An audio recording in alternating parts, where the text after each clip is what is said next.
Hello दोस्तों, मैं हूँ रुबैया मलिक और आप लोग सुन रहे हैं कहीं इश्क ना हो जाए। इस कहानी में आगे क्या होने वाला है, आइए सुनते हैं। अनुज अनामिका को देखते हुए मन में कहता है, कितनी सुंदर है, बिल्कुल किसी गुड़िया की तरह। और मासूम तो देखो, ऐसा लग रहा है जैसे अभी ये बोलेगी तो गुलाब के फूल झड़ने लगेंगे। भोली सी प्यारी सी अनामिका। तभी अनामिका की आवाज़ उसके कानों में पड़ती है, आप ही हैं अनुज सिंघानिया। अनुज मन में कहता है, हाय कितनी मधुर वाणी है, दिल कर रहा है सुनता ही रहूं, सुनता ही रहूं। वो आंखें झपकाकर उसे हाँ का इशारा करता है। अनामिका नजरें उठाकर उसकी तरफ देखती है और कहती है, तुमसे बड़ा बेवकूफ़ और गधा मैंने आज तक नहीं देखा। अनुज की आंखें बड़ी हो जाती है, जैसे उसने कुछ गलत सुन लिया हो। वह हैरानी से उसकी तरफ देखता है और मन में कहता है, ये मीठे बोल कड़वे नीम में क्यों बदल गए। अनामिका कहती है, अब ऐसे पागलों की तरह आंखें फाड़ फाड़ के क्या देख रहे हो? कभी कोई लड़की नहीं देखी, बदतमीज़ कहीं के। पूरी दुनिया में तुम्हें मैं ही मिली थी। फोटो देखी और मुँह उठाकर चले आए मुझे देखने। अरे इंसान की अपनी भी कोई चॉइस होती है या नहीं? बस पापा की उंगली पकड़ी और चले आए। अनुज, जो कब से उसकी बात सुन रहा था, वो भी तेज़ में आ जाता है और कहता है, ओ हेलो मिस, मैं कुछ बोल नहीं रहा हूँ। इसका मतलब ये नहीं कि तुम कुछ भी बोलोगी। खुद नहीं आया हूँ मैं, बुलाया है तुम्हारे दादाजी ने, लाल मिर्ची कहीं की। अनामिका कहती है, यू तुमने मुझे लाल मिर्ची कहा, गधे कहीं के। अनुज गुस्से से कहता है, अगर तुमने मुझे और एक बार गधा कहा तो? अनामिका कहती है, तो क्या सच सुना नहीं चाह रहा है क्या? अब गधे को गधा ना कहे तो क्या कहे? अनामिका लगभग अनुज के ऊपर चढ़ते हुए कहती है, तुमसे बड़ा गधा और बेवकूफ़ मैंने आज तक नहीं देखा। पता नहीं कहाँ कहाँ से उठकर आ जाते हैं नमूने कहीं के। अनुज कहता है, एक्सक्यूज़ मी, नमूनी होगी तुम, बड़ी आई, शक्ल इतनी मासूम जैसे दुनियादारी का कुछ पता ही नहीं।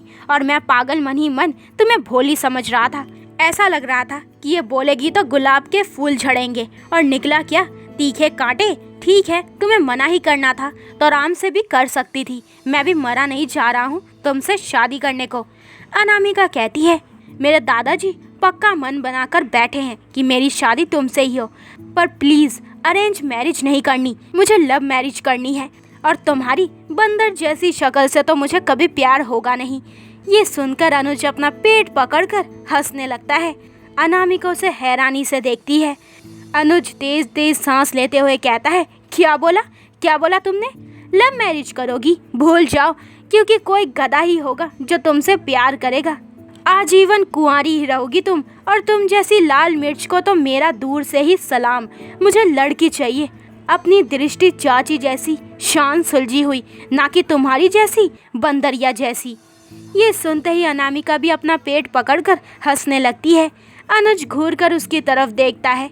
अनामिका और भी ज़्यादा हंसते हुए कहती है, क्या बोला तुमने? शांत और सुलझी हुई? तुम जैसे बंदर को तो कोई बंदरिया ही मिलेगी। अनुज कहता है, मुझे तो फिर भी कोई ना कोई मिल ही जाएगी, पर तुम जैसी लाल मिर्च से तो कोई गधा ही प्यार करेगा। अनामिका खड़े होते हुए कहती है, यू? अनुज भी खड़े होते हुए कहता है, यू शट अप मिस लाल मिर्च। अनामिका कहती है, अब इस बंधन के लिए तुम खुद मना करोगे या मैं करूं? अनुज कहता है, ओह ये नेक काम तो मैं ही करूंगा। तुम्हें अभी भी लगता है कि मैं तुम्हें हाँ कहूंगा? नेवर, मैं रिजेक्ट करता हूँ तुम्हें। अनामिका कहती है, तुम क्या रिजेक्ट करोगे मुझे? मैं तुम्हें रिजेक्ट करती हूँ, और अब सबके सामने जाकर मैं ही मना करूँगी। अनुज कहता है, जी नहीं, मैं मना करूँगा। ये कहकर वो जल्दी से अंदर जाने लगती है, पर जल्दी जल्दी में वो टेबल से टकरा जाती है, जिससे सारी चाय अनामिका के सूट पर गिर जाती है। हालांकि चाय ठंडी थी, पर अनामिका को लगता है कि अनुज ने ये जानबूझकर किया है। वो गुस्से से अनुज को घूरते हुए कहती है, यू बंदर, और पास रखा छोटा सा गमला उठाकर वो उसके ऊपर फेंकती है, जिससे अनुज संभल नहीं पाता और वो गमला उसके माथे पर लग जाता है और अनुज का गोरा माथा लाल हो गया था। दोनों ही एक दूसरे को गुस्से से घूर रहे थे और दोनों ही गुस्से से अंदर जाते हैं। दूसरी तरफ देव को कहीं भी चैन नहीं था। उसे बस किसी भी तरह इस शादी वाले टॉपिक से बाहर आना था, कुछ ऐसा कि वो बुरा भी ना बने और उसे शादी भी ना करनी पड़े। उसका दिमाग काम नहीं कर रहा था। आज उसने कोई काम नहीं किया था और सारी मीटिंग भी कैंसिल कर दी थी और खुशी से एक बार भी पंगा नहीं लिया था। सुबह से वो पता नहीं कितनी कॉफ़ी पी चुका था। शाम को अभी और राहुल फिर उसके पास जाते हैं। देव दोनों को देखकर कहता है, कोई आइडिया मिला? राहुल कहता है, हाँ सोचते हैं हम लोग कुछ। तब तक तू कुछ खाने को मंगा, बहुत भूख लगी है और खाली पेट तो दिमाग काम नहीं करता मेरा। देव उसे घूरते हुए मन में कहता है, भुक्कड़ कहीं का। राहुल कहता है, चल चल, मन में बाद में कोस लियो, पहले कुछ मंगवा ले अच्छा सा। अभी भी उसकी हाँ में हाँ मिलाता है। देव दोनों के लिए खाना ऑर्डर करता है। दूसरी तरफ गुस्से से भरे हुए अनुज और अनामिका अंदर सबके बीच जाते हैं। अंदर तो दोनों परिवार खूब हंसी मजाक कर रहे थे। दोनों परिवार एक दूसरे से घुल मिल गए थे। तभी दोनों की आवाज़ सबको सुनाई देती है, मुझे नहीं करनी शादी। सब लोग दोनों की तरफ हैरानी से देखते हैं। अनामिका जिसका चेहरा गुस्से से भरा हुआ था और उसके सूट पर चाय गिरी हुई थी। अनुज जिसकी आंखों से अंगारे बरस रहे थे और एक हाथ से अपना माथा दबा रखा था। दोनों के घर वाले एक साथ खड़े होते हैं और दोनों से कहते हैं, ये सब क्या है? क्या हुआ तुम दोनों को? अनुज एकदम से कहता है, मैं इस पागल लाल मिर्च से कभी शादी नहीं करूँगा। ये देखिए इसने क्या किया। वो अपने माथे से हाथ को हटाते हुए कहता है, जहाँ हल्की हल्की सूजन थी। उसका चेहरा देखकर गौरव और दिव्या को हंसी आ जाती है, जिसे वो दोनों बड़ी मुश्किल से रोकते हैं। इधर तिलक जी घूरकर अनामिका की तरफ देखते हैं। अनामिका कहती है, इसने मेरे सूट पर चाय गिराई। अर्जुन भी घूरकर अनुज की तरफ देखता है। अनुज कहता है, पापा मैंने जानबूझकर नहीं गिराई, गलती से गिर गई थी, लेकिन इस पागल ने जानबूझकर मारा है मेरे। फिर तिलक जी की तरफ देखकर कहता है, सॉरी दादाजी, मैं आपकी इस पागल पोती से शादी नहीं कर सकता। इसको बांध कर रखो आप लोग, खुला छोड़ने वाली चीज़ नहीं है ये। अनामिका कहती है, देखा दादाजी आपने, कितना बदतमीज़ है ये। अरे जाओ जाओ, मैं मरी नहीं जा रही हूँ तुमसे शादी करने के लिए। सब लोग आंखें फाड़ फाड़ कर दोनों को देख रहे थे। अनुज कहता है, हाँ तो मुझे भी कुएं में कूदने का शौक नहीं है, बड़ी आई। ये कहकर अनुज वहाँ से चला जाता है और अनामिका भी गुस्से से अपने कमरे में चली जाती है।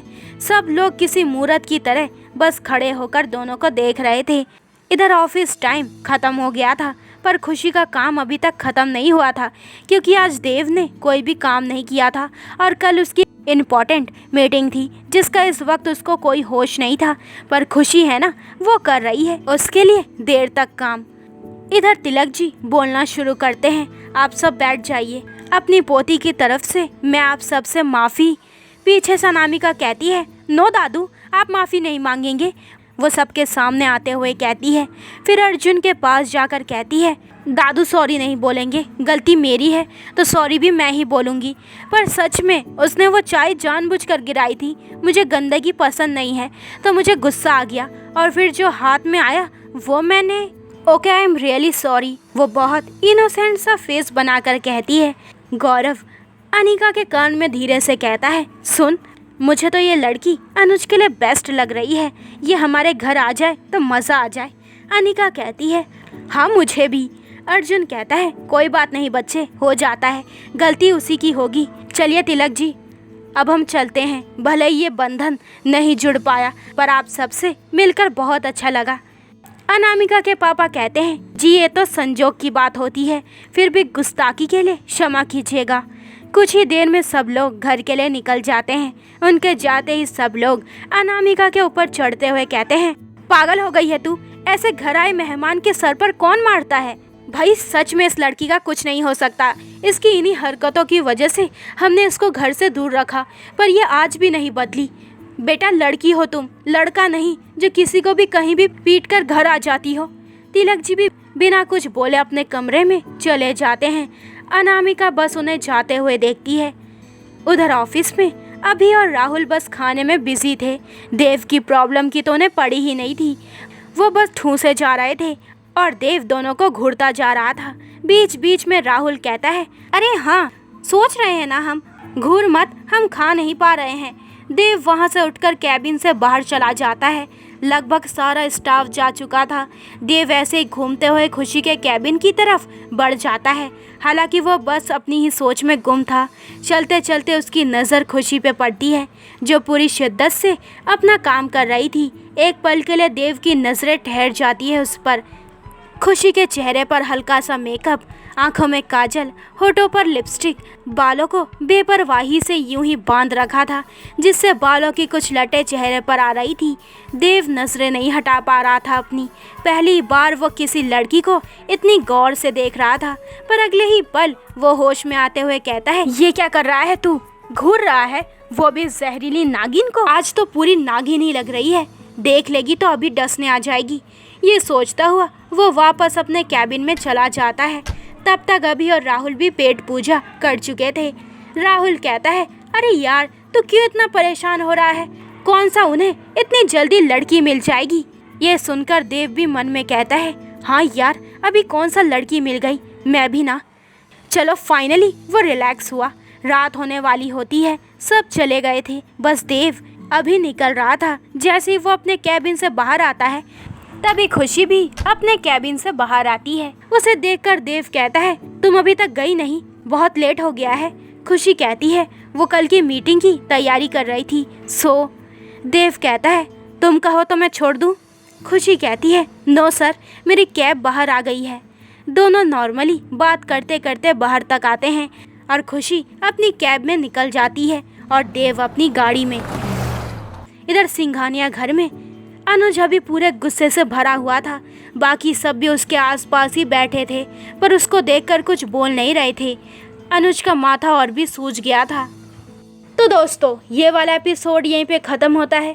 अगले एपिसोड में जानेंगे कि इस कहानी में आगे क्या होने वाला है। क्या अनुज और अनामिका की प्रेम कहानी शुरू होने से पहले ही ख़त्म हो गई, या फिर इनकी कहानी में कोई नया मोड़ आने वाला है? तो आगे के एपिसोड और भी इंटरेस्टिंग होने वाले हैं, तो मेरे चैनल को जल्दी से सब्सक्राइब करें ताकि आपको मेरे न्यू एपिसोड के नोटिफिकेशन सबसे पहले मिल जाए। लाइक शेयर करें और कमेंट करके मुझे ज़रूर बताएं कि आप लोगों को ये स्टोरी कैसी लग रही है। अपना ख्याल रखें। बाय दोस्तों।